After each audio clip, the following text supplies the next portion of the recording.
Como lo prometido es deuda, ahí van los trucos para poder hacer una adecuada identificación del soplo cardíaco y poder diagnosticar la valvulopatía del paciente. Lo primero, conocer a qué corresponde el primer y segundo ruido cardíaco. El primer ruido cardíaco corresponde al cierre de las válvulas auriculoventriculares y posteriormente se abren la válvula aórtica y la pulmonar. Y el segundo ruido cardíaco corresponde al cierre de la válvula aórtica y pulmonar y posteriormente se produce la apertura de las válvulas auriculoventriculares.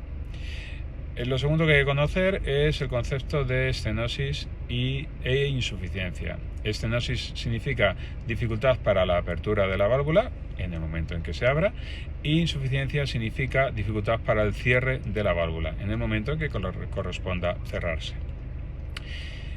Posteriormente, saber que el foco donde se ausculte mejor el soplo es el foco origen de dicho soplo, es decir, si tenemos el foco aórtico, el foco pulmonar, el foco tricuspidio, el foco mitral, pues allí donde ausculte mejor el soplo, de ahí es el soplo, es originario ese soplo y por tanto la válvula afectada es la que corresponde a ese foco.